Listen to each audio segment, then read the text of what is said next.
2 weeks ago, almost nobody outside a certain corner of Steam had heard of Meccha Chameleon.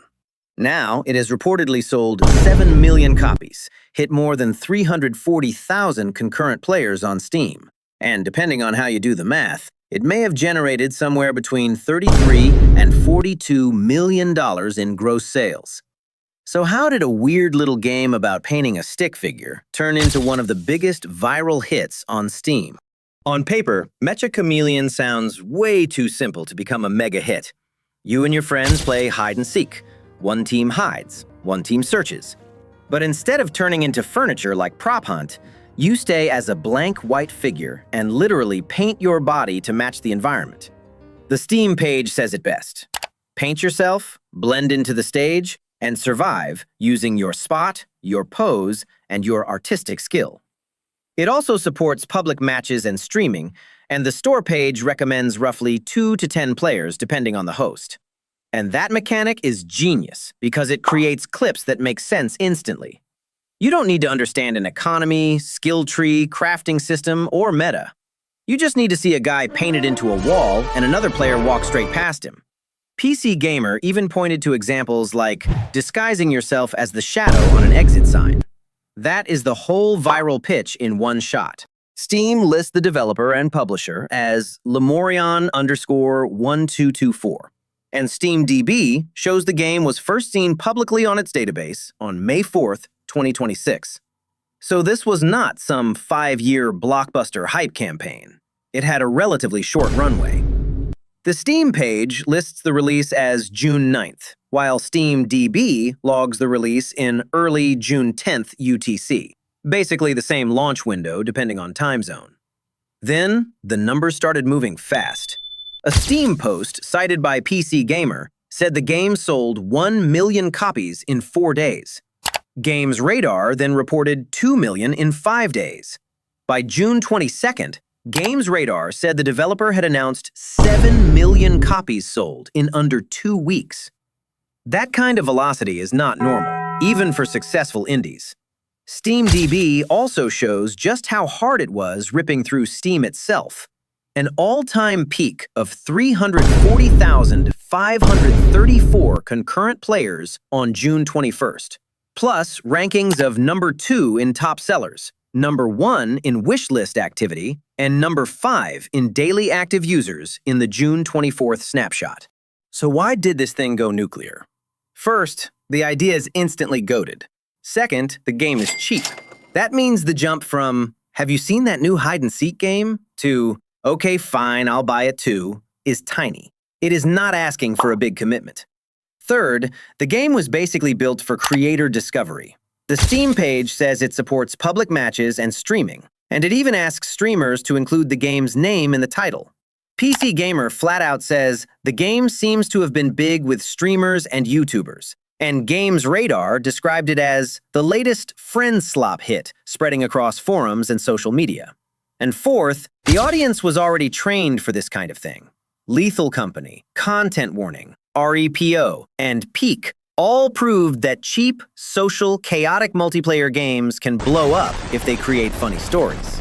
Meccha Chameleon just found an even simpler visual gimmick than most of them. Now for the money. If you use the current US list price of $5.99 and multiply it by 7 million copies, you get $41.93 million gross. If you use the lowest recorded US launch price of $4.79, you get $33.53 million gross. But here's how it works. It is not what the developer literally pockets. Steam takes a platform cut, and SteamDB also shows a lot of regional pricing lower than the US price. So the real net revenue would be lower. If you just apply a simple 70% post-platform cut estimate, the range drops to about $23.5 to $29.4 million before taxes and refunds. Still absurd, just not the same as saying the developer personally got $42 million in cash. What turned the launch spike into an actual phenomenon is that people seem to genuinely enjoy the loop. One Steam community review called it an art contest for the hider and an eye exam for the hunter, which is exactly why this works. Another review called it the ideal friend slop game and said that despite janky systems, it was still way more fun than expected and a really strong take on hide and seek. There is also early evidence of a community ecosystem forming around it. Steam DB marks the game as workshop visible, and the community hub already shows workshop maps, collections, guides, art, and discussion. That matters because it means people are not just consuming the meme, they are building around it. At the same time, the criticism is real. Players complain about a janky server browser, awkward invites, missing keybind customization, a confusing paint UI, and bugs or connection issues. The devs have already been rolling out fixes and even rolled back to a previous version due to one bug, which tells you both sides of the story. The game is rough, but it is being actively supported. But can it stay relevant like Among Us and all those games? The optimistic case is obvious. Steam DB still shows monster player numbers, huge Twitch interest, and strong store momentum. The developers are already adding content and patching bugs, including map fixes and new emotes. If they keep releasing maps, improving matchmaking, and making the game easier to host with friends, there is no reason this can't stick around as a major social game. But the risk is just as obvious. Meccha Chameleon has an amazing hook, but it is a narrow hook. If players feel like they have already seen every hiding trick, every map, and every joke, the meme can cool fast. This is the same challenge every viral party game faces. The first wave buys the concept, but the second and third waves need updates. So my read is this. The huge sales are already real. The question now is whether Meccha Chameleon becomes a short-lived Steam legend or a long-running social staple.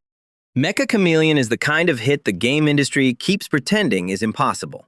It was cheap, it looked simple, it was rough around the edges, and none of that mattered because the idea was so readable, so funny, and so easy to share that the internet did the marketing for it. And that is probably the real lesson here. Sometimes the next smash hit is not the game with the biggest world, the deepest system, or the most realistic graphics. Sometimes it is just the one that makes people say, "Ain't no way that guy is pretending to be an exit sign." And at end, I just want to say thank you for watching. I'm just starting out. It would mean a lot if you guys subscribe. Thank you, and see you in the next one.